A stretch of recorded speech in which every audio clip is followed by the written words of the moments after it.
Welcome there, fellow travelers. My name is Laloop. And I am Sinflow from a land far down under. I am joining Chibi, Virtek, and Laloop for some drinks and durries at the Golden Feather. Come on in, grab a drink, and join us in what's bound to be a great conversation. Hello, hello, hello, and welcome to the Golden Feather Tavern, where your hosts, Chibi and Virtek, discuss Ashes of Creation and important topics spoken about within the Ashes community. At the tavern, we invite you, the viewer, and a special guest or two to pull up a chair, grab a pint, and join the conversation with us. Today is the 5th of July, 2025, and we're on episode 240, Twilight Talks at the Tavern. And the traveling bards joining us today are Sinflow and Laloop. How are you two doing today? I'm doing great. We're here on one of the best Ashes podcasts. So Oh, that made me all blushy. Appreciate that. And Chibi, how are you doing today? And what do we have on tap? I'm doing pretty good. I'm glad to be back. I'm glad to see a lot of you in chat, and welcome to the new chatters. And also, real quick, I have to say cheers to Laloop for the sub. So, real quick, get that out of the way. It wasn't for you. It was for the ad-free experience. No, I'm just kidding. It was absolutely for you guys. Anything I can do to help support you. Thanks for having us on. Virtek is also a traveling bard today. That is accurate. That is accurate. TV here is, wow, I went straight into third person mode. I'm also, I'm running everything. So, by the way, guys, if you have not yet met Sinflow and Laloop, Sinflow and Laloop co-host Twilight Talks, which is their podcast where they watch Ashes videos from content creator clips to dev streams, and they provide live commentary and dive deeper into discussion and chats with their audience. So make sure, I don't think I updated the guest thing, so make sure you go check them out while I go update the guest thing. And tell us a little bit about how you guys got into your podcast, like why podcasting and why Ashes. You want to go, Sinflow, or you want me to go? This is going to be a hard thing. I'm like, usually we just talk to each other. With more people, it's like, wait, do I go? Do you go? I'm going to let you go first, Sinflow. Honestly, it was kind of an accident. It was more like, I think it just started from, like, we were just watching some videos, or like I was streaming and we were watching videos, and then we were talking about the videos. And then it sort of evolved into this like, hey, maybe we should do this like once a week. And then it like, you know, it sort of started as that like, oh, we're just hanging out talking about videos. This is not a podcast sort of thing, you know. Mm-hmm. And then from there it sort of just and then I kept making like putting together different assets for it, and then it became its own thing. It's fun, like nice casual fun. Very fair. Very fair. Sinflow definitely, Sinflow's the streamer. He definitely does most of like the background, like legwork and everything like that. And I'm just passionate about Ashes. You know, we get together, we talk about things, and then he does the work, and I come on and I yap about stuff. Like, it's great. We watch videos, we go through and we talk about all the stuff, and we just watch stuff together. It's kind of just a cool little hangout that we do for a stream, and it's been a great time. That's awesome. Mm-hmm. So today we're going to do things a little bit differently, and I want to kind of touch on what topics we're going to go on. The more important ones to us for this podcast are talking about the guild changes, gear stats, and things like that got updated, the vendor and loop drops, the crafting recipe overhaul, and the anvils. That's the biggest thing that's super exciting about Phase 3 coming out. But before that, how did you guys get into Ashes of Creation? Like, why Ashes out of all of the MMOs? I mean, I first got into it just, this is a long time ago. Like years ago. I was living with my roommate and we were super hyped. Like just watching, it's not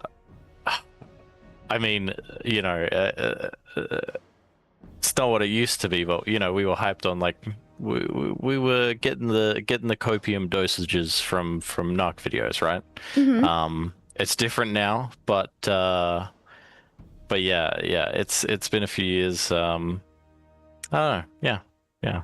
It's There we just go. been following it for ages, but it's I've been waiting for an MMO where it feels like the devs play their game, Mhm. even though, you know, and especially devs that are so, how do I put it? Every time I see Steven on a live stream, he is just very endearing in terms Yeah. of it just feels like very genuine and authentic. And like he feels excited for the game that he's making, whereas like, you know, a lot of other devs, it feels like, or like a lot of other maybe MMO devs, it's you don't get that same energy, which I really like. Yeah. Fair. For me, I was definitely like, I was kind of in between games. I was kind of, in between like kind of online social groups and stuff like that. I was definitely in the market for a way to spend the vast amounts of free time that I have in my life. And I don't know, I saw some TikToks. I went through, I'm like, dude, this game, the way that people talked about the game, it sounded really cool. Mhm. And I was like, you know what? Let's give it a shot. I went in and I instantly fell in love with the game, with it's an MMO that you can really dive and devote your life to. But what really grabbed me about the game was the sociopolitics of it, how much control that the players have over the game itself, and how all of those systems are run by the players that create all of this like socio-economic, like political intrigue and everything. And that's what fascinated and just brought me and got me hooked for so long. And once that first couple months was in, I was kind of like, oh, and then it was over. I'm fully devoted. I'm here. Like, we're here forever. This is my life now. That's fair. And to speak to the socio-political environment, it's no secret that you guys are part of Polar. And, there's obviously other guilds that have a feud and things like that. So how do you feel? I've never been in a mega guild before, and I'm going to call Polar a mega guild because I've seen how many people are in your server. Oh my lord, I think I'd be overwhelmed if I was a mod of that server. So how do you feel being in that kind of guild? I've never experienced that. Did you want to get this? I mean, I would just say like, there's a lot of people in the Discord server, but there's it's not like the percentage of that are actually Ashes players isn't, there's a lot of people that saw the Polar tag and were like, oh cool. The Polar like tag was the one that was highlighted first Yes. to like highlight, like you look at the advertisement for all the guild tags for Discord and like it's Polar. And so that like, I mean, we went from like 2,000 people to 40,000 in less than a week. Oh my lord. For the Polar Okay. Discord. So there was like so many people in the Polar I Discord. want that. I want that crazy. tag. Yeah, that's fair. Holy Because cow. we were one of the first. But I mean, other than that, I mean, we have 150. We probably have 100 to 200 active players. I mean, we had the siege that happened last week, and we fielded an entire Polar team.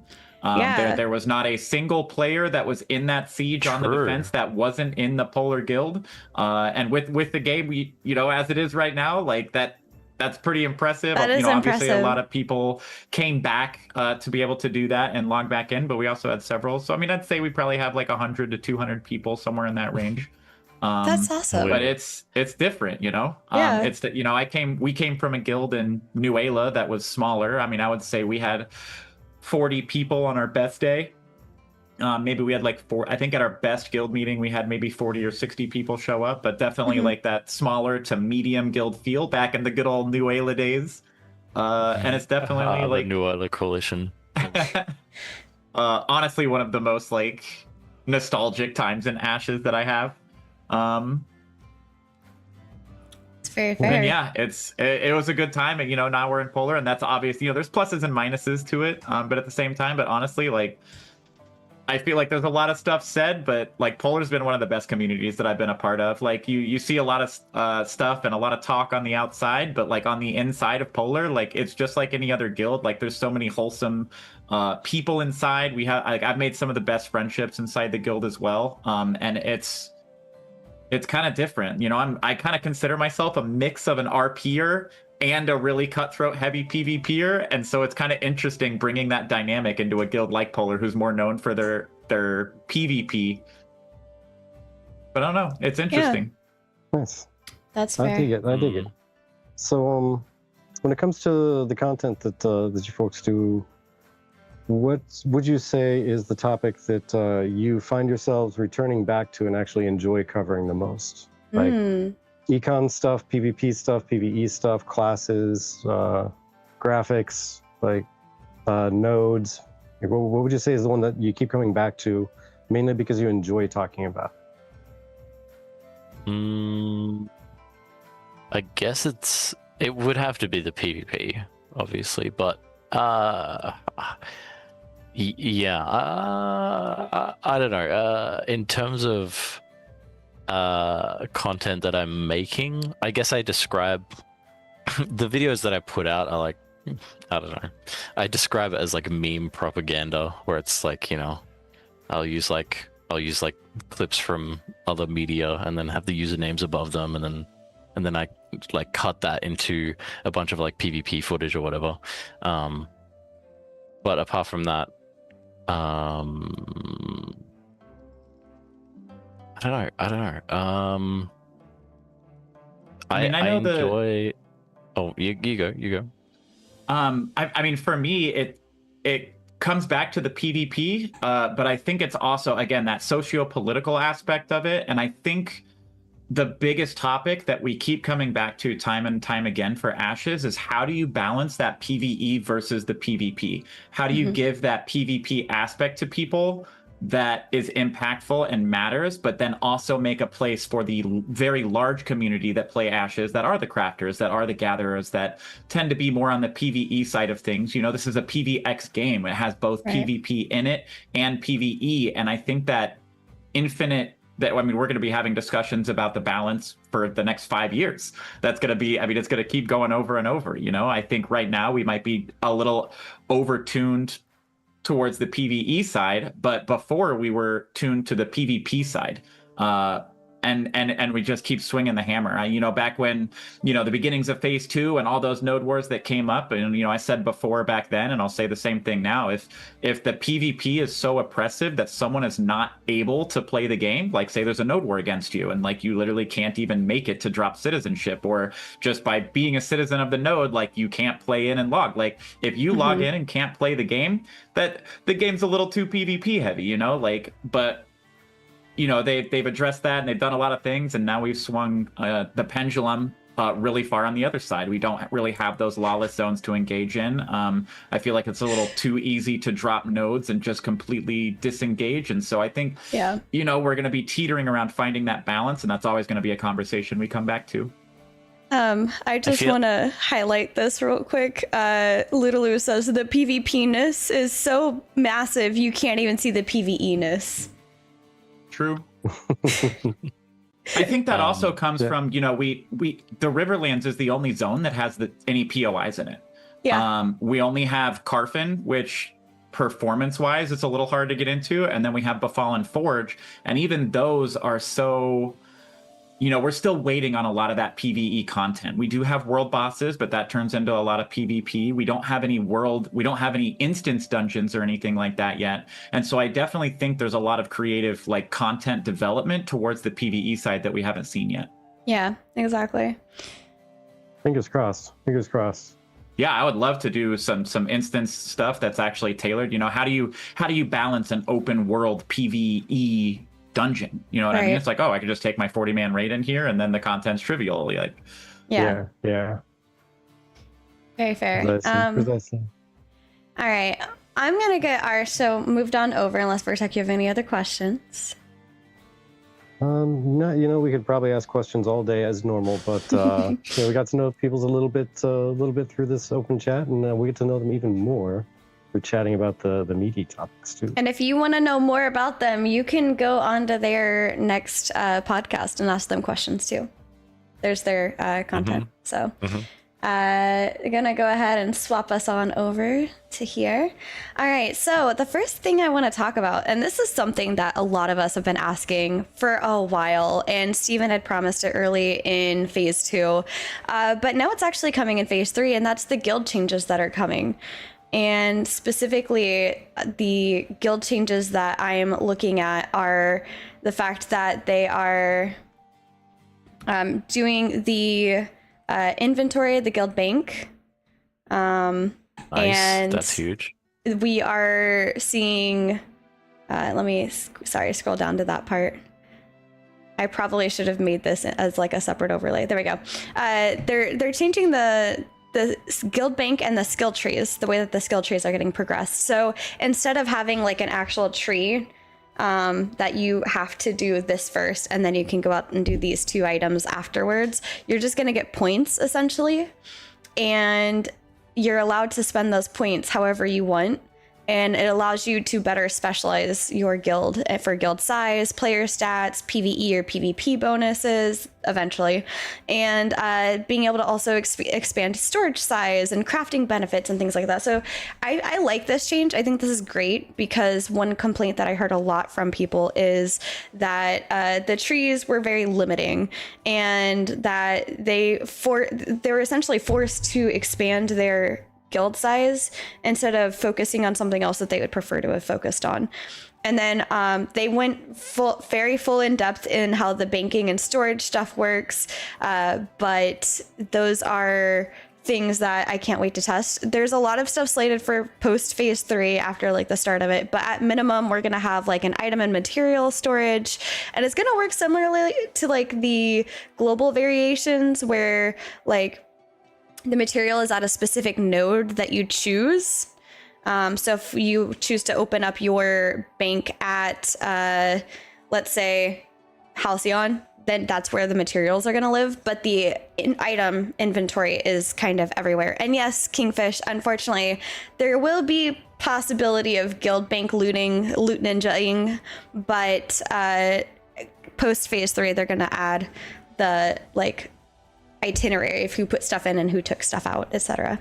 So with all of that kind of summarized, what are your thoughts on the guild system changes? Guess first, always. Yeah, guess I think first. obviously the most exciting thing to hear about that is the guild bank. That's like a huge thing that a lot of people have been waiting for a long time. Yeah. Just being able to like transfer resources into the guild throughout the guild a lot easier and like, you know, a lot more conveniently. Yeah, at the moment it's a little bit you know, it's yeah. How many recipes do you have in your bag, Sinflow? So many. Yeah, I wish there was an easier way to like straight to the guild bank. Recipes. Yeah. Straight to the guild bank, right? But yeah, I think that's the main thing that I'm looking forward to. Well, I still want to see. I'll have to see more about like the actual guild skill trees and how they're changing that, like more about it. But I guess it's you know, yeah, it should be better, right? Yeah. Yeah, and they're kind of removing the prerequisites, right? Like I think a lot of those nodes in the guild tree are going to be the same, but now it's like you don't have to climb the tree, and so it's good. They're basically removing the prerequisites and letting you put those points wherever. So I think that's definitely interesting, you know, for those PvE guilds that want to be crafting and gives you a lot more design and customization like earlier on, which is like a good thing. Yeah. All I know is that if someone would have been a bard for Plannindorf's Carfin group 2 months ago, we would have had guild banks in February. That's what he said in global chat. I fully believe him, but no one stepped up to the plate, and we still don't have guild banks. So bards letting us down, letting Plannindorf down. That's funny. This other note here, we have the weekly guild activities will also be available for members to passively contribute in order to gain. And I know I'd heard a lot of people, you know, talk about stuff like that. Whereas, you know, the only current way is to get the guild commodities and do a PvP event. You know, you have a lot of these PvE players who are like, well, how do I, you know, if I'm not PvP, how do I contribute to like my guild system, right? And it seems like they really are listening to the players and say, hey, here's some alternate routes that you can go, and even on your own, you can come in and kind of safely gather and do stuff for your node and contribute to your crafting guild or your PvP guild, even if you're just by yourself or don't want to risk anything. Yeah, exactly. And I think that is a major upgrade, in my opinion. I think that one thing that Virtek and I had mentioned, and Virtek, I want you to give your thoughts after this, is that, like the way that the initial tree system was, you basically ran caravans with guild commodities in them at the end. That's how you got the trees. So it was so rough. Yeah. So rough. Yeah, and we, Polar definitely, early on in the phase, there was definitely some eyes on us back then. I was like, what are you guys doing over here? And I'm like, yep, we took the time as a guild, and for probably about a week straight, I think we were just running straight guild commodities, trying to level up and get things in there. Yeah. That was like an intense effort as well. I'm pretty sure that was like a week straight of like a solid like 240 mans just absolute like grind, like it was grinding it out. Yeah. Which Thank was you, Virtek, by the way. I see what you're doing. Hey, you're welcome. Yeah, helping out a little bit there. But what are your thoughts on the guild tree changes? Much needed. Everything still remains to be tested and seeing how it's going to work out and everything. But I love the fact that they're noticing it and they're paying attention to it, and they're giving multiple different ways to earn that guild experience. Because again, the initial math that we crunched when I think it was even after the first adjustment they did to it was something. It was some ridiculous number. It was like 6,000 gold or something like that to get one level in a guild. You could have made 6,000 gold by running the same caravans. Mm-hmm. It was a ridiculous number. It was insane. We were like, well, we could just spend that time getting money and outfitting everybody in better gear, and then we can just endlessly run caravans uncontested, because we'll be all kitted out in legendary stuff, and it'll be amazing. Yeah. So which way is better to go? Should we get one level of guild, or get everybody kitted out in legendary? I don't know. I think we should probably go legendary gear. I think it's one of those weird things as well where like these guild skill trees are supposed to be long-term game progression, and it feels like sometimes we're not getting it fast enough because we're kind of in that like, it's like, oh, it's like a 3-month phase, and that kind of mindset gets applied to it, where it's like, oh, okay, well, we're not progressing fast enough, we're not going to make it to the, like, we're not going to meet these goals by the end of the phase. And it's like, well, yeah, because this is like a, this stuff is supposed to take months, right? Or like, this stuff is supposed to take like 6 months of like, guild input. So I don't know, there's some weird balancing there that I'm and I love that there's different aspects of caravans. I think running caravans is one of the most interesting parts of Ashes. From, as a PvP player, it is an open world dynamic PvP event, right? It's the epitome of that risk versus reward that they're talking about. How far are you going to take your caravan? And I think having that in the game, especially as a long-term thing, is a very, very good thing. Like how many times, I remember at the end of phase 2, you just get a group and you just go looking for caravans and try and do that. And some of the most dynamic real-world PvP happened around them. So having these very long-term guild progressions tied to caravans, as well as, a couple other options, they may be a little bit more efficient, or, we have yet to see how that actually pans out. But I overall think that being able to run those and create those events and having motivation to do that is really, really good to providing content for the game. That's fair. And Fupo asks, do you think that gold should be not a part of the guild bank? And I think it should be. But I like what I think Ludaloo said shortly after, which is, making sure that there are ways to kind of be able to track who put gold in and how much they put in and things like that. Mainly because one concern that did come up from chat was RMT. And while that is a concern, I don't think that that system should be shot down just because that's a possible thing. I think that Intrepid has shown that they have the tools that they need to be able to figure out who's RMTing and take care of them. But I think that having gold deposited in a guild bank would be nice, because let's talk about your caravan thing that you just mentioned, right? What if we do a guild caravan situation and your caravan gets sacked, but you only use the caravan for the guild. So then, then there's a built-in protection almost that the guild can reimburse you for your caravan. And now you can repurchase whatever caravan that you had. Some would also argue if you did your job as a defender, your caravan wouldn't have gotten sacked, so you shouldn't have lost anything. But I don't know, Virtek and we've lost many caravans in phase 2. Virtek, I think, officially has PTSD with caravans at this point. I do. No, it's a fact. It's a fact. I can relate on that too. I lost many caravans to bugs, and they just disappeared. And then I was like, yeah, Yes. I'll come back to this later. Yeah. Peace. I have lost 3 times as many caravans as I've completed. And bugs took most of them, but rampant PvP, people trying to take down my caravan just to destroy it. They literally burned it down every time. That sort of stuff is pretty rough when it's like they just destroy it just for the thrill, the thrill of the kill, I guess. There's some bloodthirsty PvPers out there for sure. Yeah, like Z. Yeah, wow. Those bloodthirsty PvPers, how could they? Dude, you don't know. I opened it up to who was it? I opened it up to chat during APOC, and I was like, hey chat, if you have any screenshots from you doing APOC, I want to see them. So he's like, bet, I got you. A bunch of screenshots come flowing in with Z winning constantly. I kid you not, it took 4 full screens just to get it. So it was lie, probably around 200 or 300 just first place screenshots.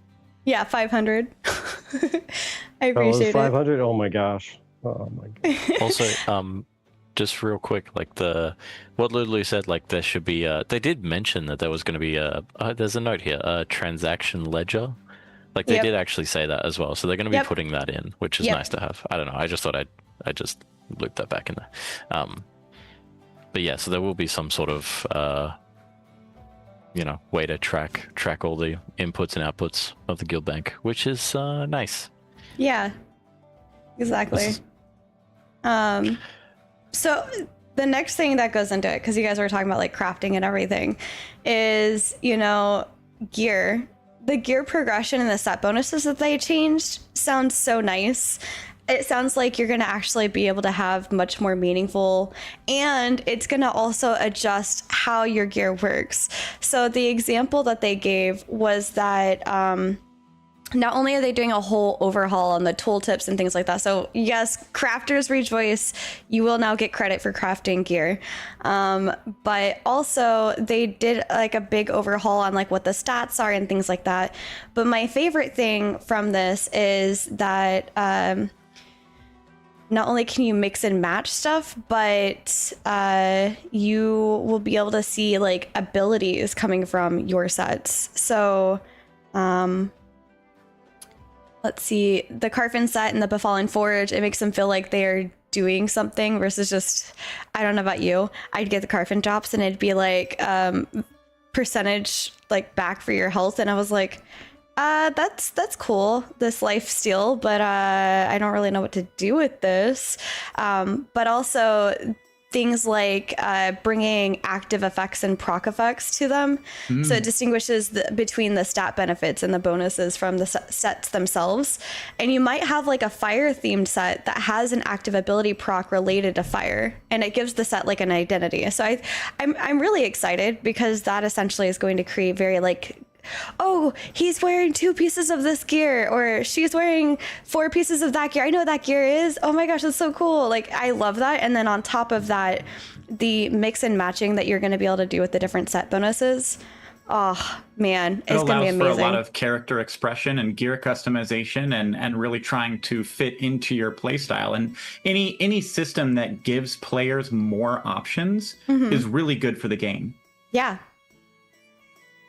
I agree. So let's elaborate on that. What are your thoughts on the changes? Do you like the changes? Are you excited for the changes?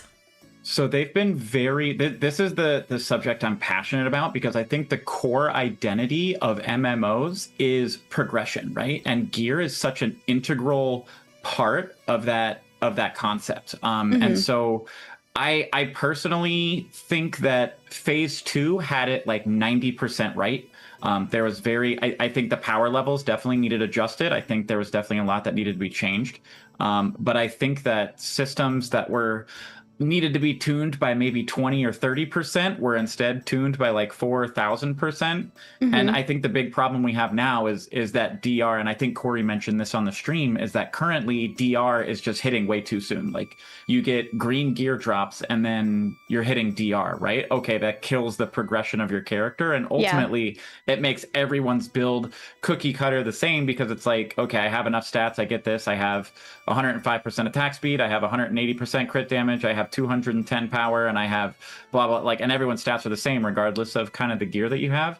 And so I want more from them right now. I definitely realized from the live stream that they recognize that there's a problem, but they were kind of gray in the way that they're redesigning. There was the admission from Corey about the DR changes, so that's definitely going to be adjusted. They definitely said we're going to look at stats and we're going to adjust those stats, but we don't know how they're going to adjust them yet. I think, you know, the things that you mentioned with the active effects on the set items sounds really, really cool. I think that's great for skill expression, and I think that's a really good, I think that's an expansion on the system that feels really, really good. But if they don't fix the underlying system of the gear progression and the gear curve, I think it's going to be still a bit rough, but I'm hopeful that they know that they need to do something and to move in and get those periodic upgrades to make yourself feel like you're improving.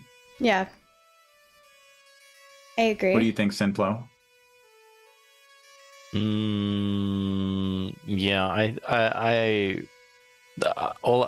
Yeah, when we started this, I was like, oh, okay. This is all Laloop. She's got this. She can handle this. I know we've talked for so long about you know, gear and stuff like that, and to me it's sort of like a this feels like it's being changed, but it's sort of like balancing in an alpha. So I'm sort of like we'll see what it looks like when we actually get into game. I don't know. That's where I'm sort of at. Like it's like we can see everything that they're putting out, but I'm just waiting to see what it actually looks like. So I think that the stat gear and everything plays so much into the economy as well. And obviously we've had trouble with RMT and the hackers were out of control this phase, so that definitely led to inflating of the economy. But I think just as much of a problem for that,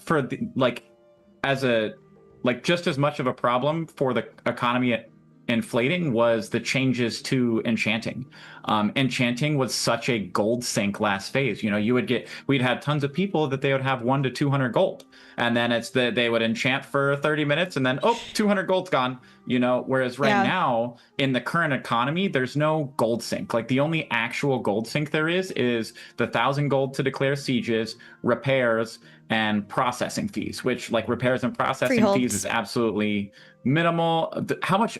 Talk to me about that, actually. What kind of gold sinks are there on freeholds? Is that significant? 1,000 gold to get a free, or 100 gold, 1,000 gold. How much is it to just initially buy it? Yeah. Okay. Of course, Plannindorf, welcome in. But in the future, I can't wait till they actually have that whole thing. I don't want to take us down a tangent, but I'm just saying there's going to be like quests and everything that go along with that before you can get the freehold, and I can't wait for that. But you're going to have to buy like a blueprint, and then you're going to have to pay taxes on it and things like that. And if you don't pay taxes on it, your freehold could go away, and you could lose it, and somebody else would be able to claim the freehold, etc. Sure. So 100 gold. Thank you, Atash. Appreciate you. I'm like, it was more gold than I had, and I had a wonderful community of people that helped us get one. But Virtek, what are your thoughts on the gear stat changes? I think they're going in the right direction. It's kind of the same thing as the economy changes and the gatherables and whatnot. Like it was kind of to one extreme, and then they kind of jumped to another extreme. But there's some nuts and bolts in the middle that need to be tuned. Like Laloop was saying, the DR hitting really soon. I think it's important that we have a relatively low diminishing returns when it comes to being level 25, because we don't want to hit, you don't want a tank that hits 90%, 95% damage reduction. Yeah. Or mitigation in some way, shape, or form because they tuned DR so low. Yeah.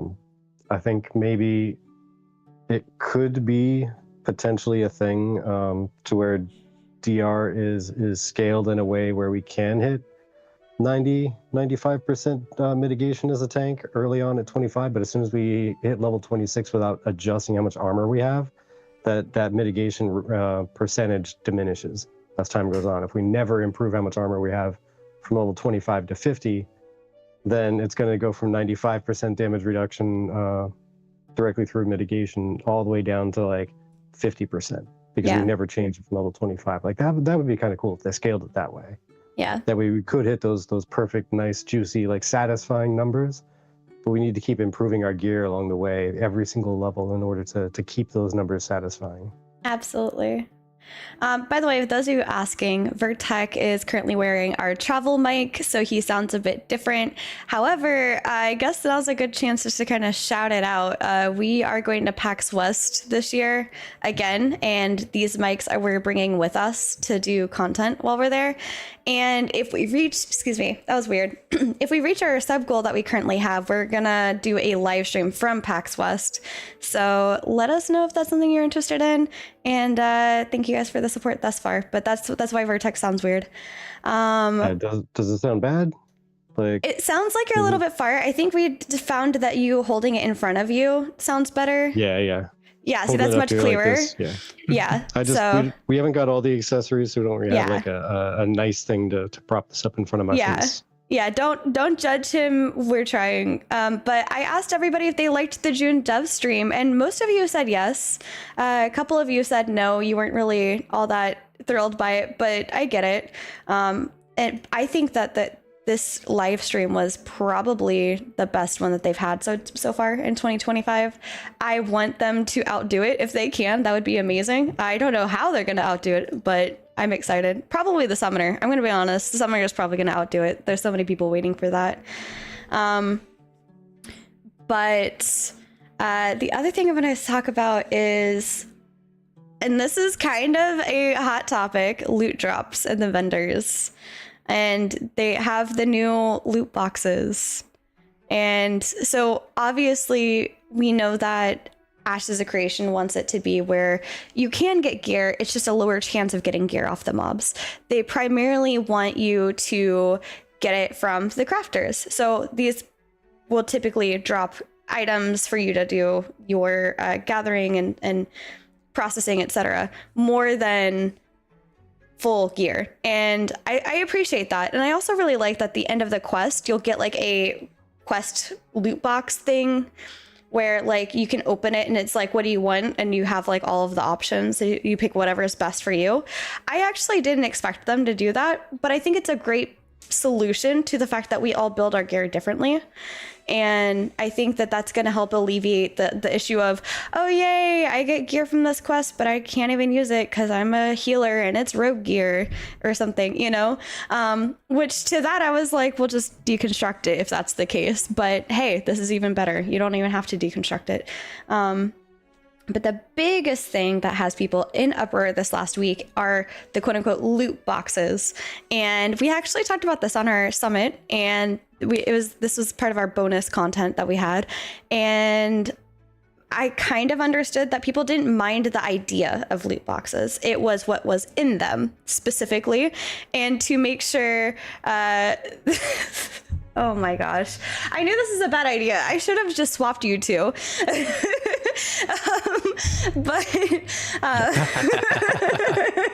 Wow.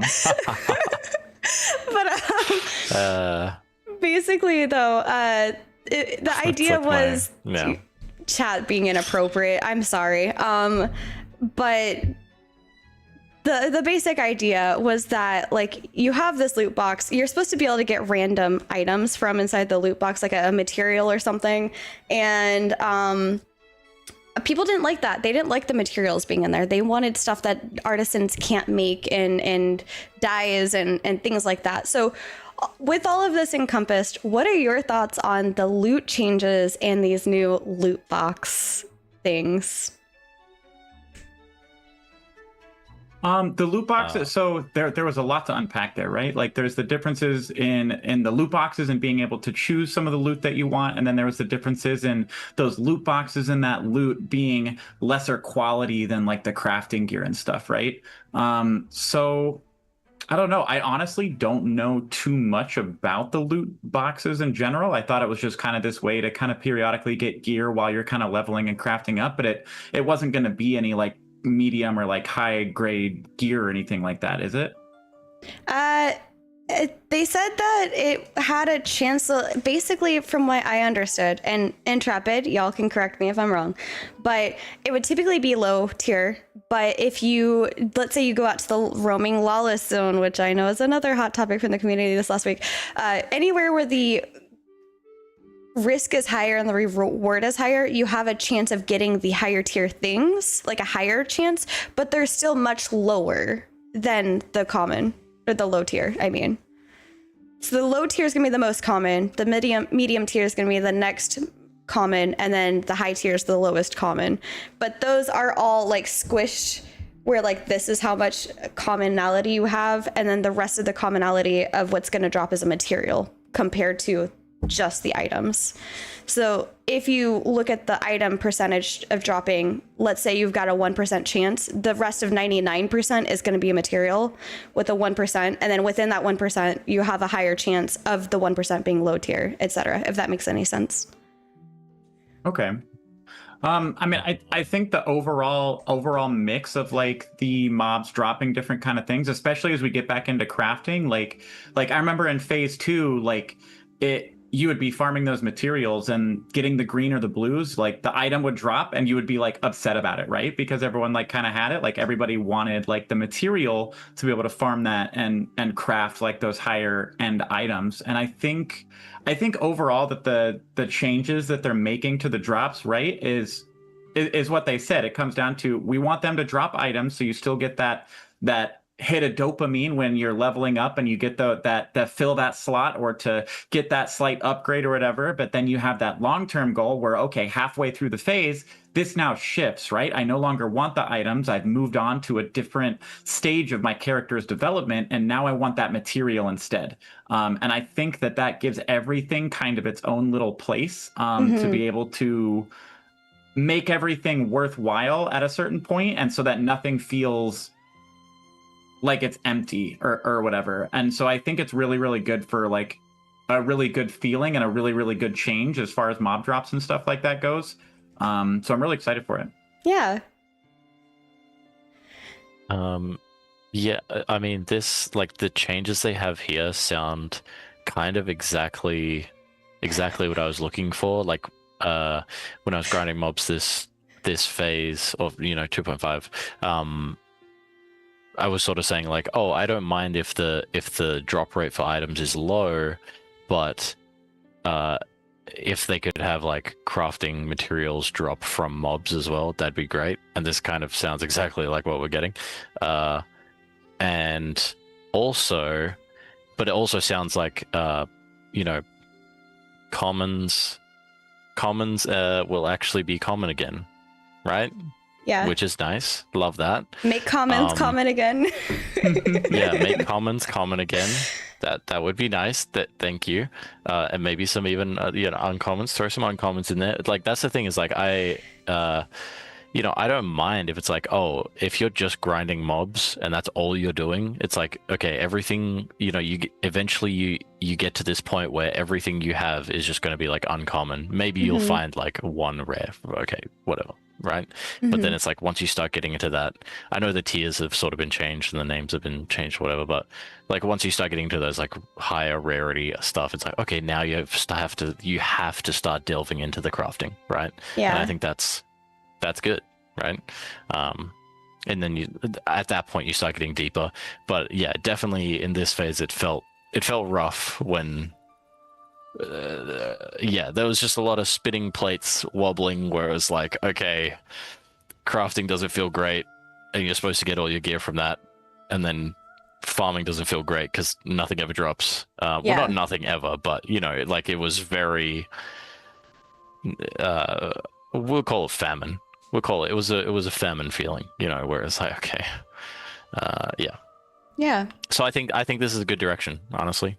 Yeah. I think it's a great place to get that base gear that you need to be able to actually be effective and like kill stuff. You like to give you the ability to kill stuff, and then you go for that long-term progression from the crafting to really progress your character. I think it's a great design for how they want things to be. Yeah. I think like definitely in this phase, hitting those higher levels, like getting to 20 and then like, you know, from 20 to 25 and still having like empty gear slots. It's like, even if it's not like, you know, like at least just having a common in there is nice, right? Yeah. But having empty gear slots and looking at that and being like, okay, well, this feels bad. You know? And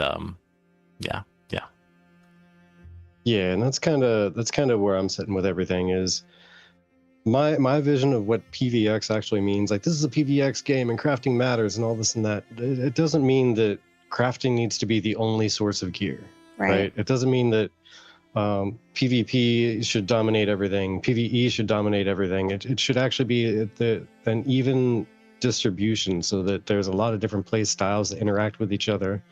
And honestly, as far as the success of the game and the systems within it, they should all depend on each other. Like, legitimately depend on each other. But if you have a game where everything is held up by crafting, like if you don't craft it, you're never going to get gear. That's a real feels bad. That's gonna totally just shoot any kind of exploration in the foot. Nobody's going to explore until they have gear. Yeah. They're not going to have gear until they spend time at a POI, and everyone's going to be at the POI. Everyone's going to be fighting over the POI just to get things that can drop to be handed to a crafter, so a crafter can make you gear so you can actually go anywhere else. Yeah. So getting like the base level, like low tier gear from drops is, I think, healthy for the game. It keeps people kind of moving, but they're not going to be moving anywhere near as fast or efficient as if they would either craft gear themselves or obtain crafted gear. Yeah. And exactly. that's gonna leave quite a bit open for crafters to have a huge impact on stuff, especially if there's a big difference in the low, medium, high tier. Because let's face it, if you can get high tier gear that might carry you across like 5-10 levels without needing to replace it, without feeling the loss of power, that's probably going to be the preferred thing to do, right? Yeah. And if none of that drops and none of that comes out of like loot boxes or anything, then you're good. Yeah. Sorry, I'm distracted by Laloop biting her thumb at me. So the biggest thing that I saw a lot of people have issue with the loot boxes is that, you know, oh, sorry, actually, Plannindorf's question takes priority now. Sorry. True. Plannindorf says, how have player shops impacted your guys' experience with gear availability? Are y'all just hard relying on guild artisans or grinding for gear? Or what percentage of your gear comes from player stalls? Actually, 0% comes from player stalls unless I can't find the materials to get the gear that I need to get from my guild. And then if I have the money, I will buy the item. If I don't have the money, I'll buy a lesser item if it's still an upgrade. And if neither of those, I'm just sticking with what I got. What about you guys? For this phase specifically, I think everything kind of evolved. With the inflation of the economy, I think that highly impacted everything. And I remember being early on in the phase, and our guild was like, hey, like, don't go grind mobs. Like it's just not like go, like literally just go do 2 or 3 caravan runs. It'll take you like 5 hours or whatever, and then you just go buy in peace, and that's like guaranteed, right? As opposed to sitting in a group with 15 other people and then may or may not get it. It's like, oh, I went on and I grinded for 12 hours today, and then I like didn't get the piece of loot, and it was like, look, just go, that was the call, is to go do that. And then I think maybe a month or two after the phase started, the inflation just got so high that I don't know if you've looked in the last week, but there's like purple earrings on the market for like 800 gold. Yeah. I'm pretty sure gold cap might be like 1,000. I'm not really sure. That's what I've heard. That could just be a rumor, but now it's so high that you really like kind of can't do that. And so I think over this phase, it's definitely progressed, and there was a lot of gear that we bought on stalls, especially early on. And then as we've gone on, we just hit DR caps, and there wasn't really that much reason for upgrades anyway. So I feel like a lot of people just weren't even looking for upgrades or gear in the first place. But I think, going back to phase 2 and even throughout, I think there was a lot of people that bought that blue gear even before. And then I think it kind of shifts from buying gear into buying those materials. So you would get people that are buying braidwood, people that are buying those mats, selling locations of trees and things like that. And it becomes way more focused on the crafting. And then you would go to like one of your guild or one of your alliances that had the crafter that could get those after you get all of your materials, right? Yeah. Kind of wanted to just bring up so we were talking about guild banks before, and I was kind of thinking about I'm kind of wondering how that's going to have an impact on like the marketplace economy as well, because how many people who have been listing stuff in the marketplace while they're in a guild, right? I know like some guilds have a don't sell outside the guild policy, right? Yeah. And it's a little difficult to do that because not everyone's in the same time zone or whatever. So sometimes it'll go on the marketplace, and then you just sort of work it out from there. Yeah. But then how many items that would go into the marketplace are now just going to be like, oh, I'll just drop it into the guild bank. I guess that's one of the things we'll have to see how much space is going to be in the guild bank. Yeah. Will it just be enough space for the best things, or will there be plenty of space for just everything that would have gone in the marketplace instead, and then you have sort of like inflation caused from the scarcity of like you have your public market, and then you have like your private market in like the guild bank, so as it were, I wonder how that's going to work out.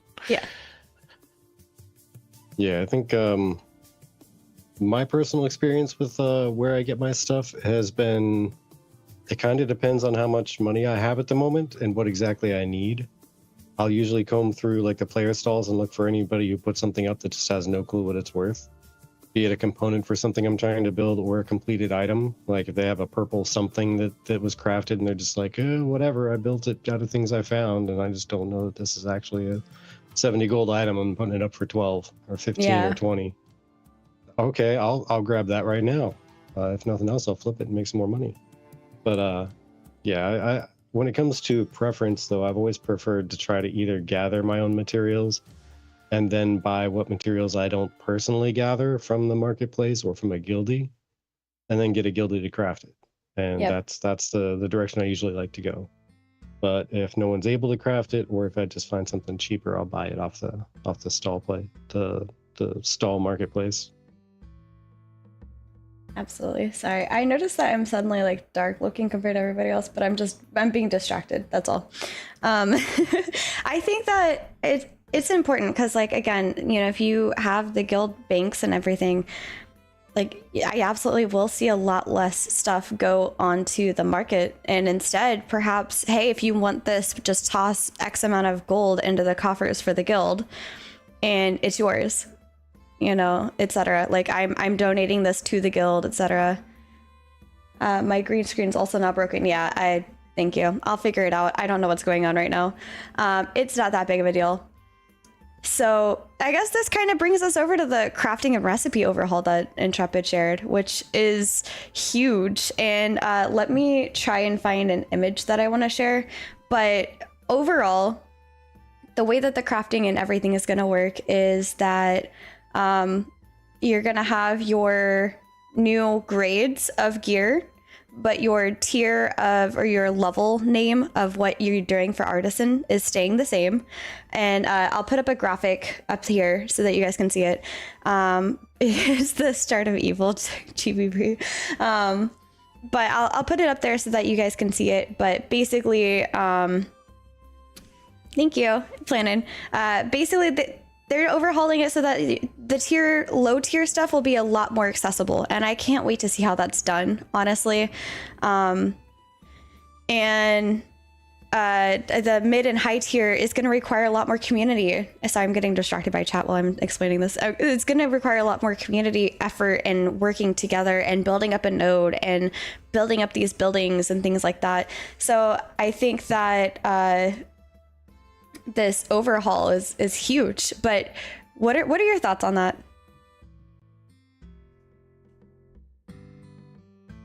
Guess first, always. Oh, well, I don't know. It's hard because it's like we've got crafters in the guild. I haven't really been doing a lot of crafting, and I'm yeah, Laloop. So you're a what was there crafter, right? No, absolutely not.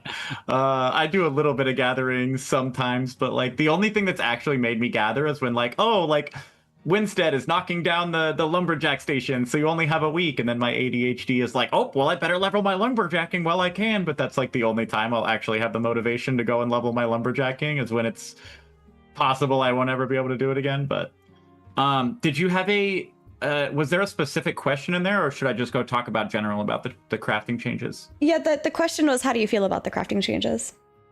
I think it's good. I mean, obviously crafting is not in a good place for phase 2.5. Like I'm not going to shy away from that. I mean, I think we had a massive like disengage as a whole from the entire system, which isn't good. So it's nice to see that they're changing things and making it go more into and making it relevant again in a game that's probably half crafting.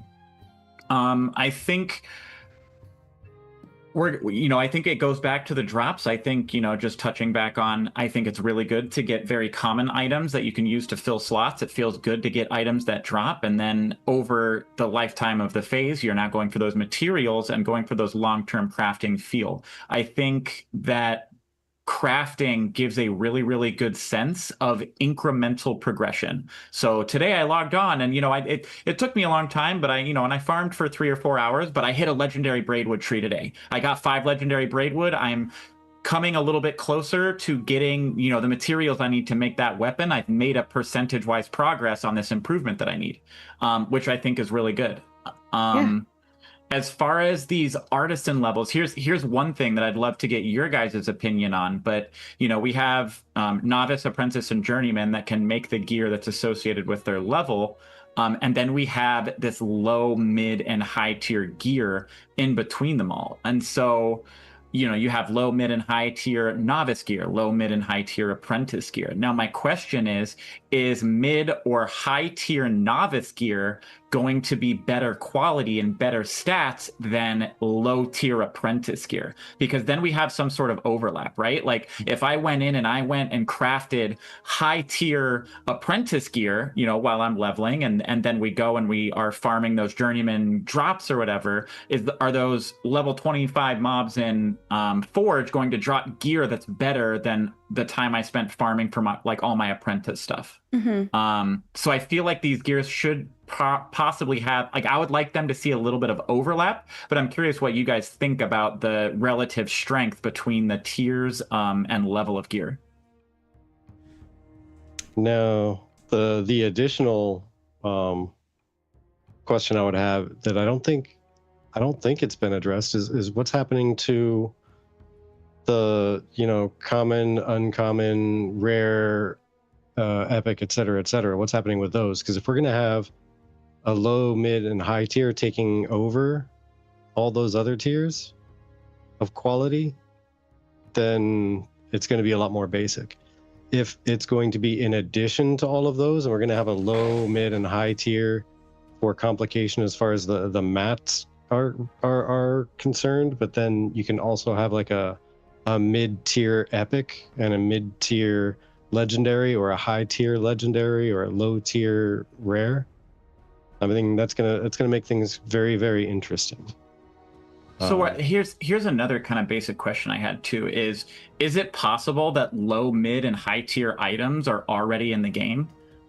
Because you look at, let's look at journeyman tier, right? You have rubidium, steel, and iron. Those are all like different levels of level 20 gear, right? Mm-hmm. So like, low tier gear could be iron gear, and then medium tier gear could be rubidium, and then the high tier could be that steel. Is that something, I have questions. Is that going to be how it is? Or is it going to be, I have a low tier, mid tier, and high tier version of a rubidium longbow, which recipe is adjusted based on, the availability of materials?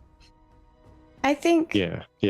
that part I still need to kind of get confirmation for, but in general, the way that I understood it from the example given, and Virtek, I'm sorry if I'm taking this from you at all, but is that like snowdrops, daffodils, oak ash, those are the common things. Those are the ones that you see all over the world.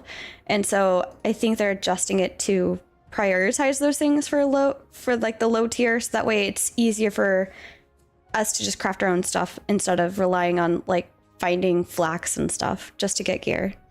But Virtek, sorry, I give it back to you.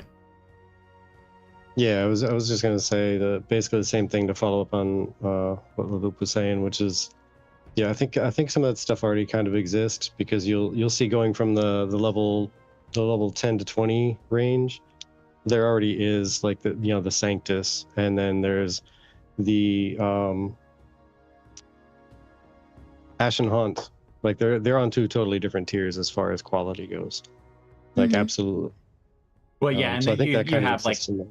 Bronze's Apprentice, and then you have Forsaken Blades, right? Like, is Forsaken Blades going to be the high tier, and then the mid tier would be Bronze? Yeah, exactly. So yeah, I think they do kind of already exist. They're just not labeled as such. At least Also, that's in my opinion, my thought process already.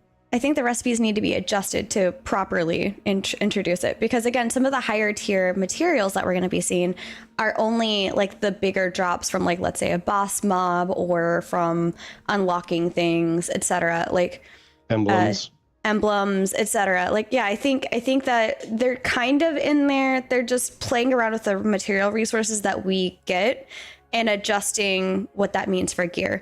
Now, going back to your question earlier, that's a great question. I believe you asked, would like a medium or high tier initiate gear be better than like a low tier adept gear, right? Did I hear that correctly? Yeah, so if you had like a high tier adept gear, would that be better than a low tier radiant gear? I think it should. I don't know if it would be. I think it should. I think there should be a carryover. I think it should at least carry you into medium tier radiant gear, in my opinion. But then again, the honest answer could be it depends on what stats you have. Maybe the stat that you care about more than the base stats is better on the low tier radiant gear than it is on the high tier adept gear, but the base stats are better on the adept gear. Yeah, go for it. Sorry. Honestly, I think if it fits in like I believe it is, where the low, mid, and high tier kind of are already in the game, and it's not like replacing the actual rarities. Yeah. I think it's going to end up being like a low tier is going to carry you to the next bracket of gear. The 10 to 20 is going to carry you from level 10 to level 20. Right? Yeah. No matter if it's low, mid, or high tier, it's just going to be how comfortably it gets you there. And you could absolutely replace low tier with mid tier and then high tier all the way through that 10 level spread if you wanted to, or you could just wait and get the next bump up. But it's the rarity that I think is going to be the big driver for how long it's going to last. So that's fair. I think it's also important to look at the availability of crafting stations as compared to levels as well, right? Because, I mean, with how long it takes to get apprentice and journeyman crafting stations up, how does that play into the kind of drops you're going to get for these types of gear, right? So I feel like, it takes a long time for journeyman stuff to get out. If journeyman drops are better than high grade apprentice gear, then what's ever the point of crafting high grade apprentice gear while you're waiting for the journeyman stations to come out? Yeah, and I honestly think that is subject to testing, and I can't wait to test it. And I can't wait for more information in general. But that is a bunch of like great questions that I think, Corey and Rhett and the rest of the team are gonna have to try and figure out. And these are very complicated too. Like Yes. you adjust one system, and that It can have changes so ripple much. effects across the entire thing, right? And there's Yep. multiple ways that you can adjust those things. But I think it's really, really important to bring that specific situation to light, right? Whereas, you know, again, while we're waiting for Journeyman Crafting to come out, if a level 20 drop is going to be better than an apprentice craft, then you're not going to be incentivized to make a legendary Forsaken Blades bow, because it's just going to be like then the level 20 drops are just going to be better than that already. So you just go farm Carf. Absolutely. We're back long into as the they same keep place the- we were phase 2. But it wasn't like that in phase 2 though, because you could take a 0.5. legendary. Well, yeah, 2.5 maybe. I haven't stuck around too much during this 0.5 phase. But I know in phase 2, if you crafted a legendary level 10 item, it was way better than any level 20 drops. Like even the blue ones, like way better than any of them. Like worlds and far apart. Like the crafting gear absolutely destroyed non-crafted gear, guaranteed. Like, and I the think you only can way- adjust those power levels and stuff like that too, right? Maybe it doesn't need to be way more powerful, right? But I think if you invest, you know, crafting gear is supposed to shine, right? Like you put all that work into like getting those crafts and stuff. And so I think it would be, I think just in general, if you put that much time to craft a legendary items from Apprentice, it should beat level 20 dropped gear out of the water. Yeah. And Yeah. I actually really love what Ludaloo just said. I'm going to put it on screen just real quick for Tech. He said, oh, this message is too long apparently. It spreads the power equally. Some people will have more rare mats of a lower grade, while others will be close to them in power by having low tier or lower rarity mats of the higher grade. It's an equalizing tool and it makes PvP more fair. And I love that perspective. I didn't think about that because I didn't think about like the availability. Again, going back to what Sinflow said, make common again. If you have a primarily common higher tier like item for that recipe, but you've spent so much time getting but like daffodils and snowdrops, you might have a higher rarity of the daffodils and snowdrops, kind of helping those be a little bit more equal footing. Wait. Am I getting this right? Where, I don't know. It sounds like there could be moments where it's like, okay, so you get a legendary drop, and then you look at the stats on, like, you get a legendary, like, crafting material drop. That's what I mean. Okay. And then you look at the stats on it, and it's not like it's a low tier legendary drop. I feel like that could be. Is that where we're at? Is that what this is? I don't think I completely understand your full question here. Are you saying let's go back to the low tier item being like daffodil and snowdrop? Are you saying if you get a legendary daffodil or snowdrop, for example? Like so will each individual crafting material be like low, mid, and high tier? No. Okay. That's good, because I was gonna be like, no, what we were just saying was you have a high tier initiate item. Or sorry, let's say you have a high tier, high tier initiate, but your high tier initiate and then your low tier initiate with like heroic and legendary materials are more on the same footing, because your high tier initiate gear with common drops like white and uncommon, so green drops for those, puts it at a lower rarity, so it's on the lowest end of the tier. So it's the worst high tier item because it's common and uncommon items primarily, compared to the best low tier item, which is primarily being made with heroic and legendary materials, if that makes sense. So the idea is they're kind of getting closer to being on the same footing. Obviously, the higher tier, even at its lowest, is going to outperform the lowest tier, even at its highest. But the difference in gear is going to be a bit smaller. It's not going to be as wide. I gotcha. Yeah.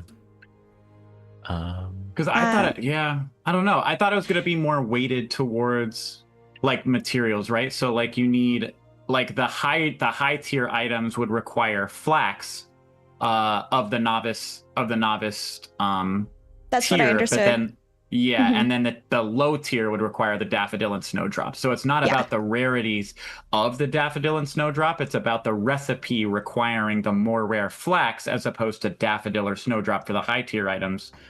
You know, the high Yeah. tier requires flax, the low tier requires snowdrop. Yeah, and that's primarily why I keep saying a lot of this is subject to testing, because Yeah. just from the way that they explained it, I can't give you all of this nuance, essentially. And there's a lot more nuance in it, in my opinion, within like how it will actually work, that you can feel by testing rather than explain through one person explaining it once and not having tested it at all. Real Definitely quick. looking to seek my teeth into the PTR once it Yes. goes 24/7 for sure. Yes, cannot wait for that. Yeah. And then See, and there's also been kind of a side conversation going between Lulu and I on gear stats and all that stuff, and how it makes a big difference in PvP versus PvE.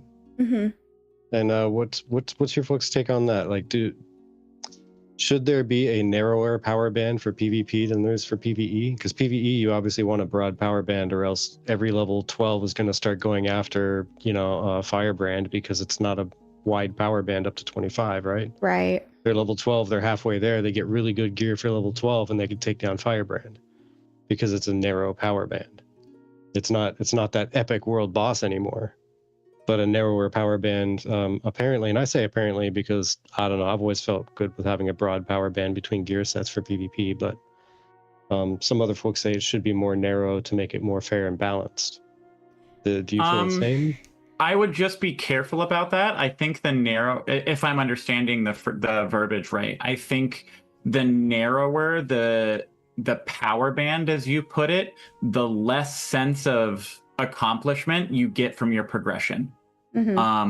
And so I think it's very, very strong, to be, Firebrand's out of my range. I can't, I wouldn't be able to do this with my 15 or my 20 man group or whatever. And then you spend a lot of time and you get those upgrades, and all of a sudden you have this realistic impact of, oh my gosh, I'm powerful now. All of this time that I've invested into this has made me stronger, and I get to now reap the rewards from that progression. And that feels good, as opposed to, well, everything's kind of balanced and everything's kind of static. And then, we can kind of just do that and come through, because if the power band is narrowed, then even if you kill Firebrand, the upgrade from those Firebrand weapons wouldn't be much of an impact. Right. Yeah, so we're in agreement, at least on the PvE side of things. But how about PvP? Do you think that should also be just as wide, or should it be more narrow? Lulu's example specifically being that a high tier level 10 bracket item should be better than a low tier level 20 bracket item. A high tier level 10 item should be better than a low tier level 20 item. Yeah. Yes, that's exactly what I was saying before, Earlier. right? Where if you spend time building that apprentice, that legendary Forsaken Blades bow, that should absolutely be better than a. Skipping rarities. Like let's say they're both common. Okay, so you have a common high tier. So this would be like the common Forsaken Blades bow being better than the Common tin was bow? it bronze? So a common Forsaken Blades bow, which is level 10, being better than a common iron bow, which is level 20. Yeah. That would be okay. So the only reason I would have a problem with that is because all of the mobs, because the mobs drop Forsaken Blade bows, right? So the fact that they are dropped items, that's what I would more have a problem with. But if mobs do not drop Forsaken Blade bows and you have to craft those bows, then I would want the Forsaken Blade bow to be better than an iron bow that is dropped. Yeah. That makes sense. Yeah, I could totally get that. Assume that all of the low tier are going to be able to be dropped by mobs. But that would be a change, because currently Forsaken Blade gear can drop from mobs as it stands. So in order for me to be okay with that, then mobs would no longer drop Forsaken Blade's high tier gear. So Yeah. Fupa says, and this is too large for me to put on screen. I'm gonna try, but it'll probably say a message too long. But Fupa says having such a broad band at lower levels for power might not be the best thing. If you have characters later where you put full legendary gear on a level 20, the power in contrast to a new player will probably be a bit unbalanced. Will be quite discouraging, would think. Having a smaller band of power at lower levels for longevity reasons would make sense to me. And I like that opinion. I like the idea of, you know, as you start off as a novice, being able to have a lower band of power of like, yeah, you can put in the effort to make low tier versus high tier initiate gear. But once you, it becomes getting that min-maxing thing where instead of just going for the low tier because you need gear and as you're leveling you're about to out level this anyway, you're just trying to push every little bit of power that you can out of it by getting the high tier initiate gear. And then once you get to adept instead, you'll kind of be able to see more come into play where like now you're going to see more of a disparity between the low tier and the high tier of the adept gear, and then more in the radiant, and it kind of keeps building. I can see something like that where because again, if you think about it, we are perfecting our trades. You know, if we do the adjustments of, hey, I don't know what I'm doing. Here's some gear though that I made out of daffodils. Like I'm just imagining like a flower vest or something. But then like later down the road, I've got these like massive bolts of like whatever high tier item is after journeyman because I've become a master at my trade. Like clearly that's good. I'm going to be able to be like, you know what, this is just me throwing something together at this point. I've gotten so much experience. This is just me throwing something together versus being like, I put time and effort. This is the highest quality item. It's like getting something off of Shein versus going to some like high end store where you can tell the fabric is different and it's thicker and it's better quality and it's more durable and things like that. I think I would love that. I can just picture sweaty PvPers in flower dresses. Me. I love it. I would be right there with has you. The best stats. I think I flowers did say I wanted to +5 crit. RPVP. Yes. To the point you bit your thumb at me. I'm shocked. You looked at my caravan funny. I'm sorry. It looked pretty. I was trying to figure out what was Do on not it. bite Put the my shiny thumb at wheels on D. I do bite my thumb. Ooh, shiny. But yeah, I think we're definitely in the beginning stages of it, right? I think we had a really, really good system in phase 2, but you know, the developers, you know, kind of made a bold choice, right? They said, hey, you know, we don't really like the thing we have here, and we're going to design a completely new system, and we're gonna start from the ground up again. Yeah.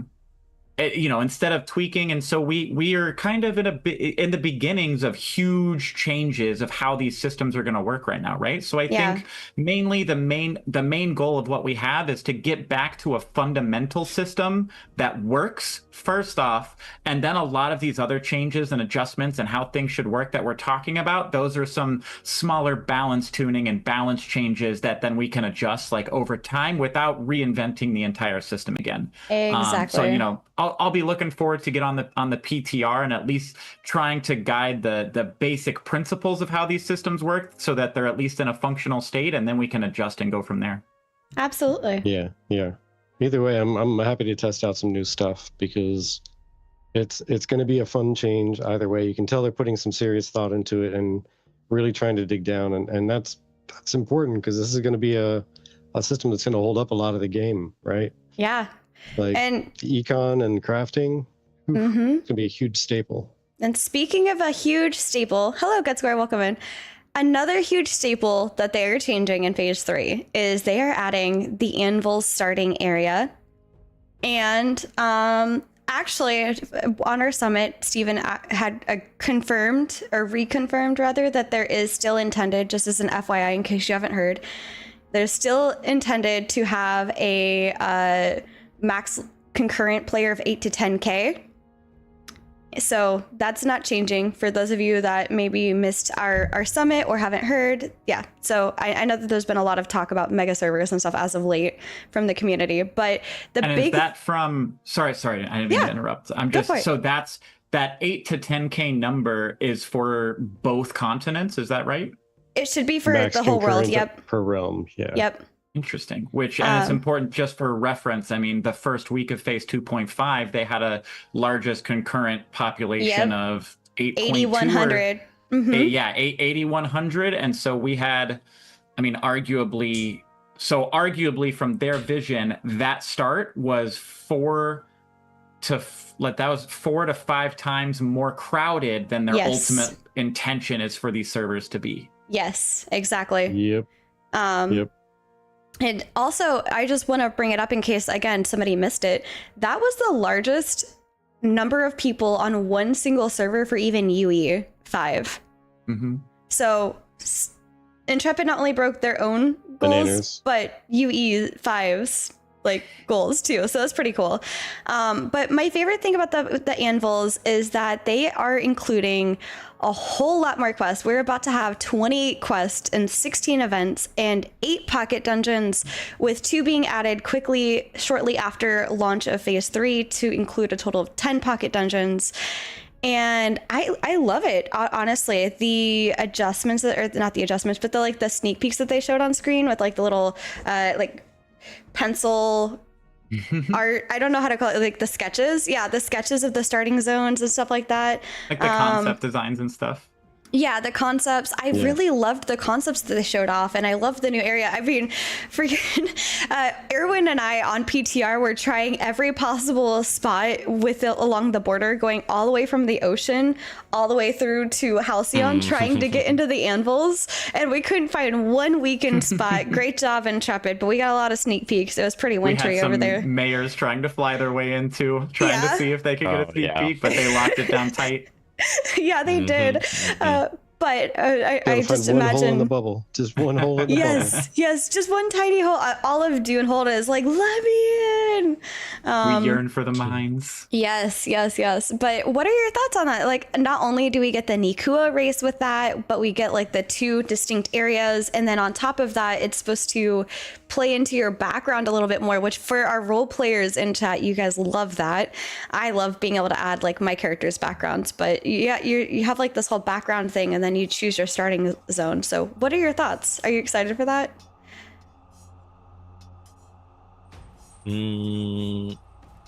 Yeah, I mean, it's always exciting having new areas to explore. Yeah. I'm just hoping that this new area, because I know a lot of the places that have been revealed, like everything after Riverlands has had like pocket dungeons and maybe one POI, but we've got like the desert and the June Duck and the tropics. I just want to. I'm hoping for more POIs. That's basically where I'm going with this. I'm hoping for more large scale POIs. Yeah.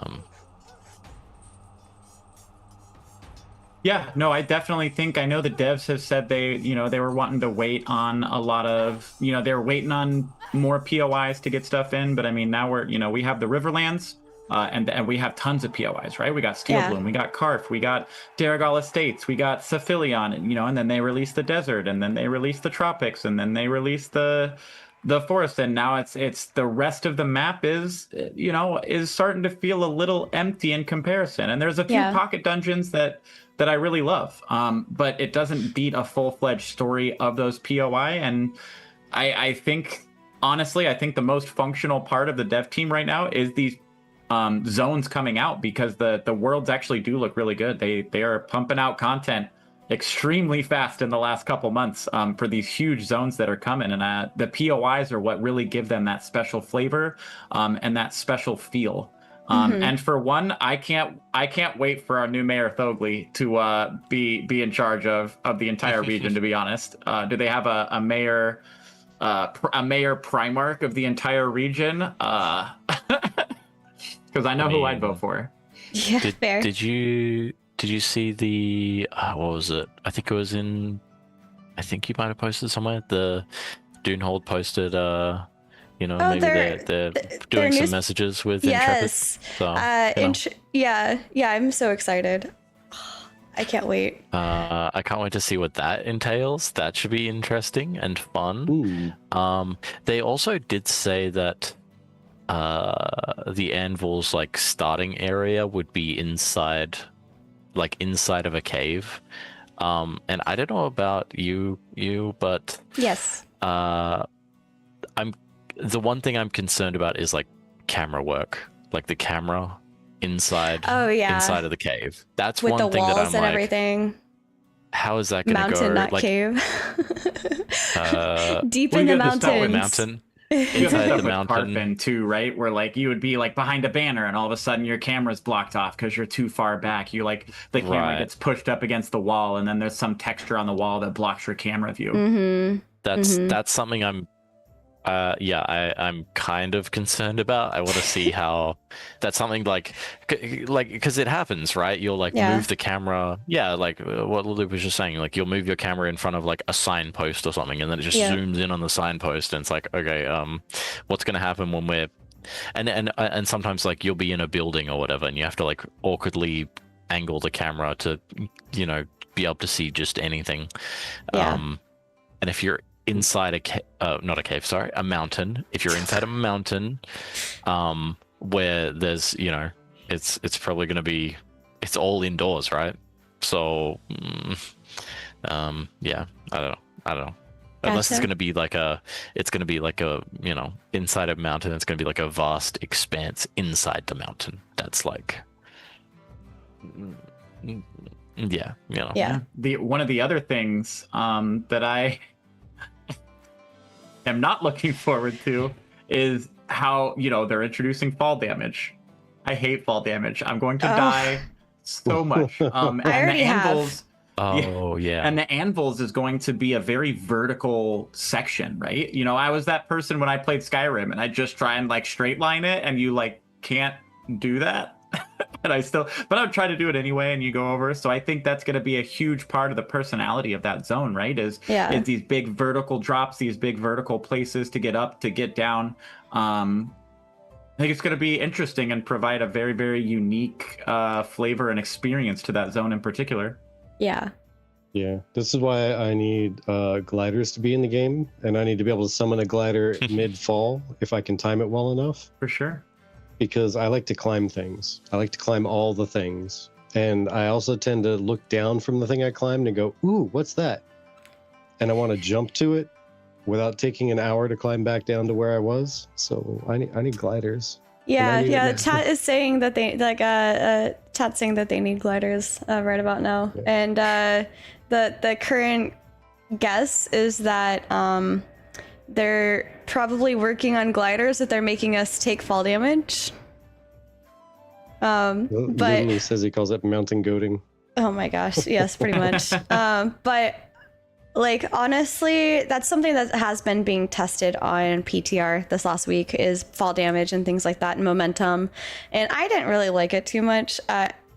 You guys weren't on the PTR, but like now momentum also includes your mount. So if you start to run and then you stop running immediately, your mount slides a little bit.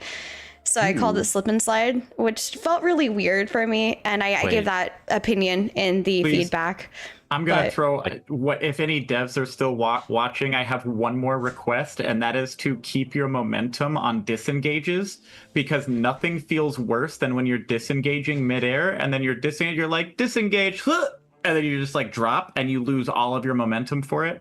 I was really hoping. Tank charge, same thing. Just give me full my speed, continued come to a dead stop. Momentum. Yep. I feel your pain with that. I feel your pain with that. It feels so bad. Video did horses really well, I thought. Hope they emulate sometime. Yeah. That was a bug? Okay, Toast. I hope it was a bug, because I was like, I didn't appreciate that too much. I reported it as a bug, and then I also put it as feedback. So, yeah. Disengage equals nerf to blink. One of my favorite, I mean, I played a mage in World of Warcraft when I played mage, and I just remember like I would just jump from the tallest of buildings and then blink right before I got the ground, and nothing, it was the most satisfying thing where you would blink right before and it would just snap you right onto the ground and you just keep running. It was, it felt so good. Virtek, what do you think about the anvils? I think it's going to be a very, very nice addition, especially as soon as they can get in all those extra quests and events and pocket dungeons, the extra POIs, the expanded just everything, the expanded universe of Vera. To bring out more lore and experiences outside of the Riverlands would be amazing. Yeah. It'll add more variety to the experience of the day. Like, I need to go out and do this and that and the other. I know it's going to be a very complex thing to start adding the additional zones like that, because now there's going to be potentially different materials and such that they need to start working up recipes for. Mm-hmm. And being able to intermix, like they've said before, being able to intermix materials from different regions to make the same recipe, but just exchanging the same tier item in.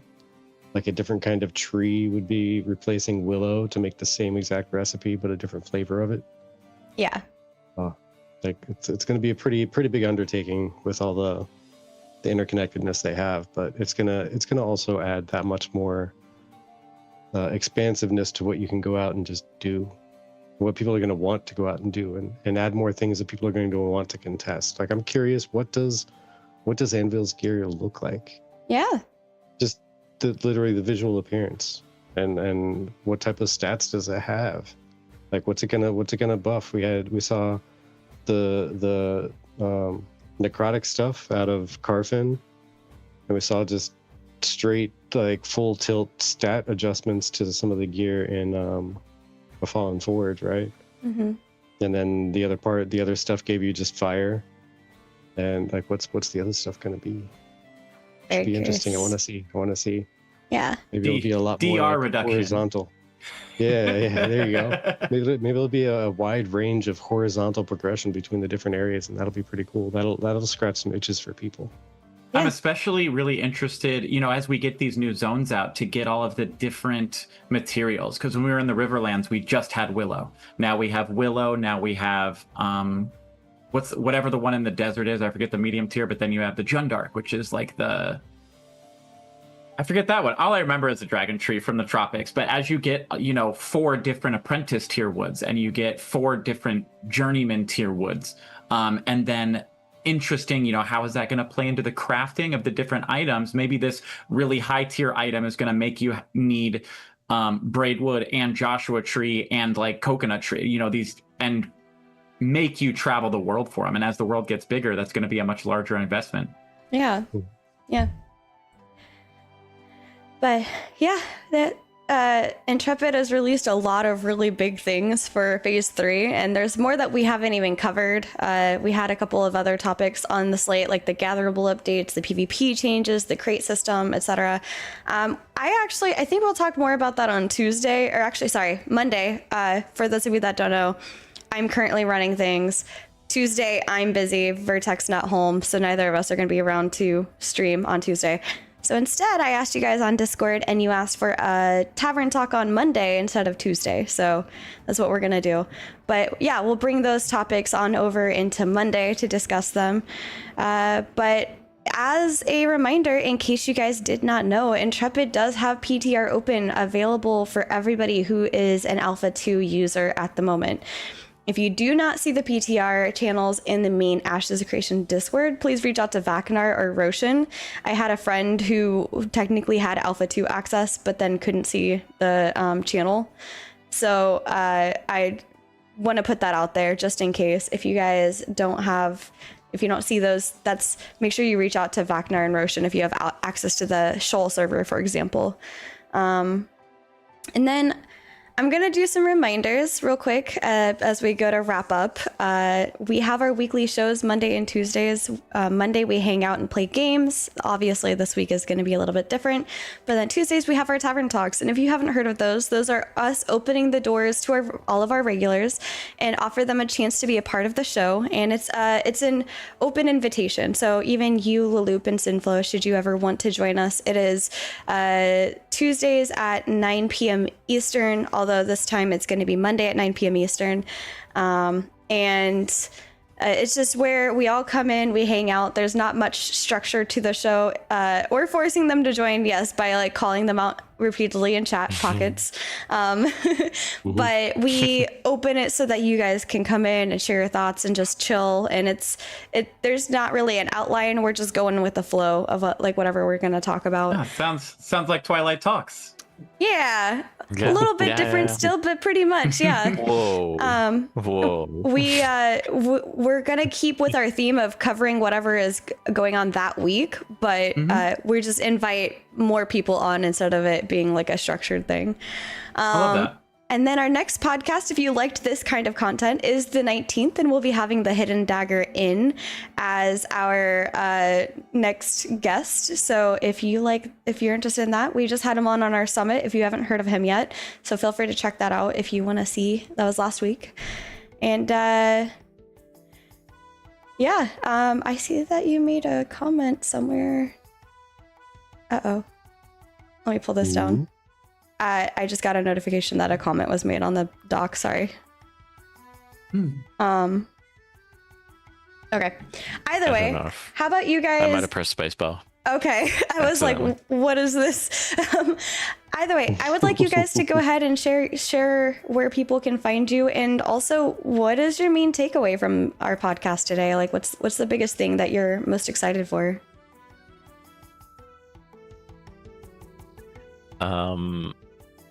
Okay, I mean, I have so I stream on Twitch, have the YouTube, it's linked in the chat, so handy. Wow, that bar back, amazing. Amazing.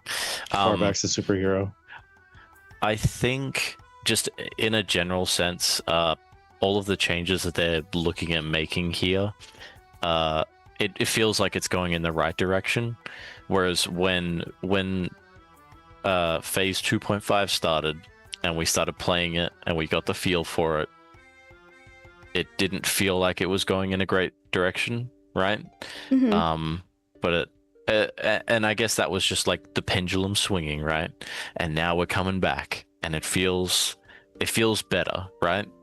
And it's exciting. There's new areas, new races, all that, and new functionality with the crates and stuff.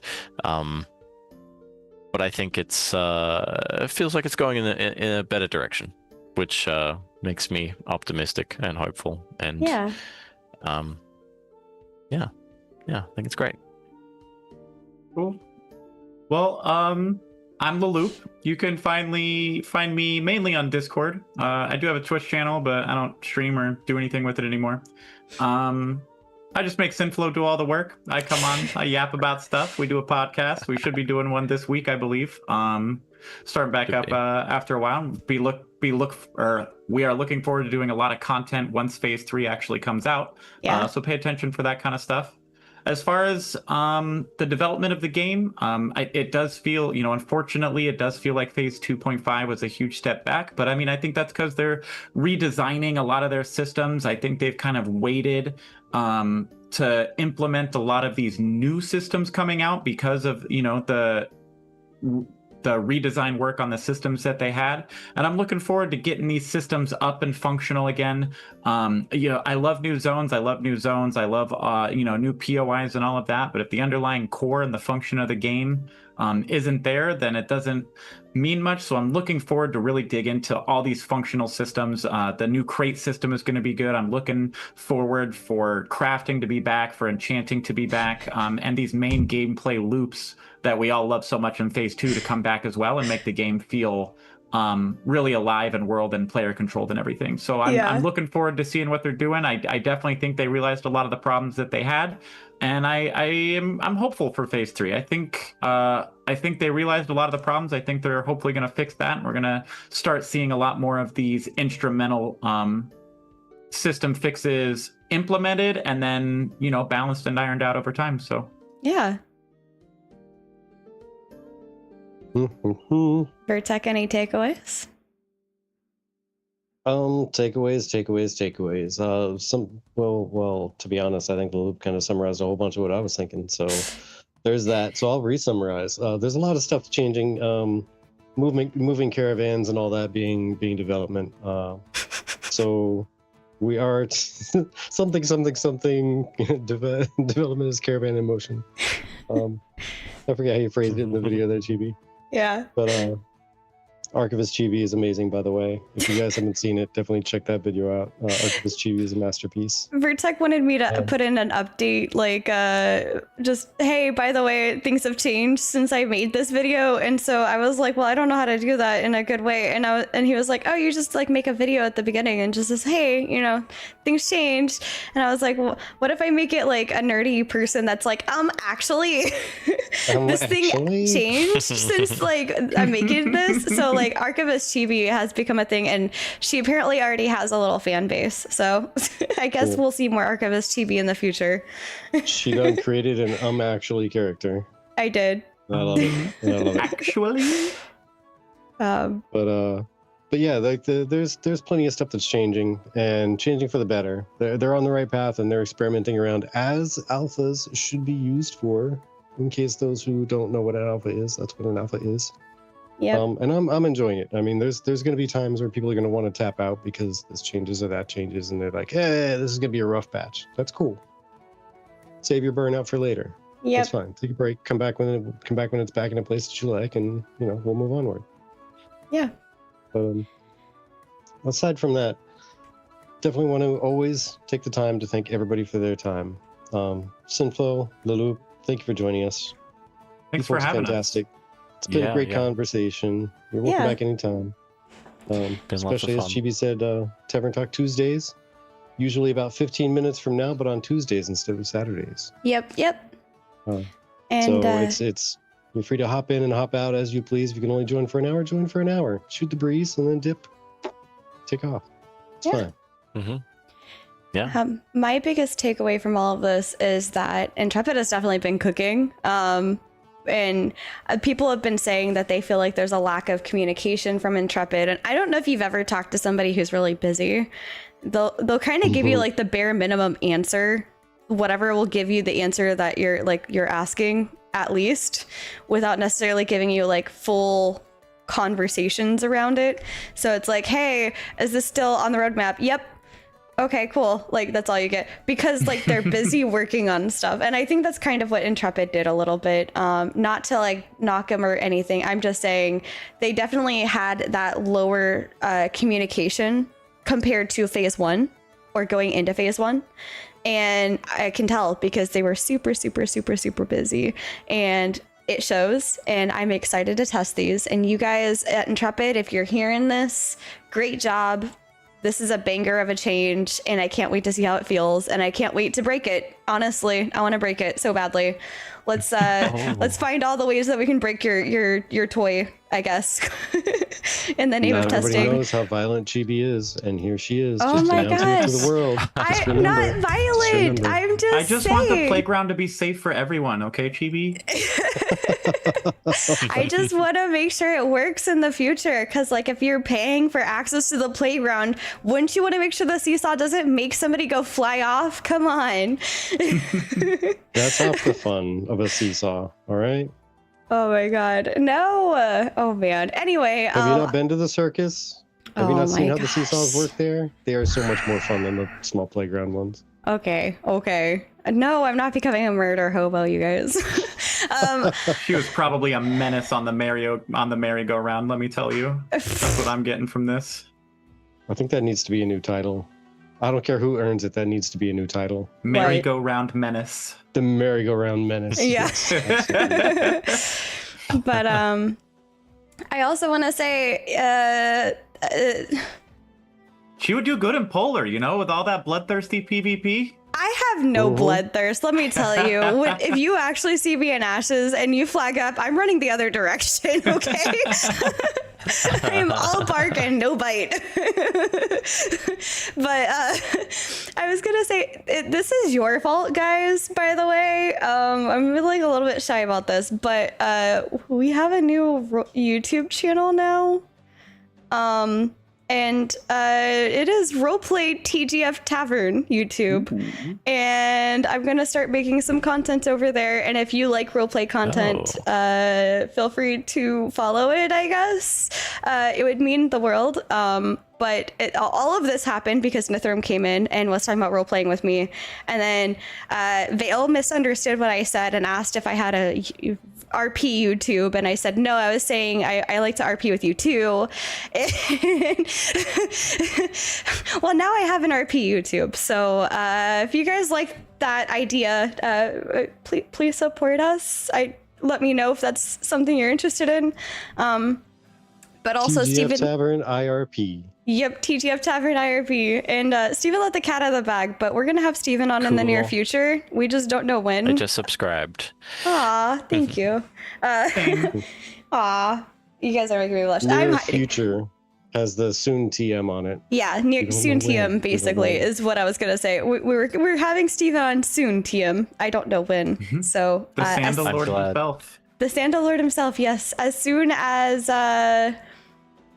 as we do have a date, we will let you know across all of our channels, our Discord, our X, our YouTube, our Patreon, everywhere that we possibly can tell you, we will tell you.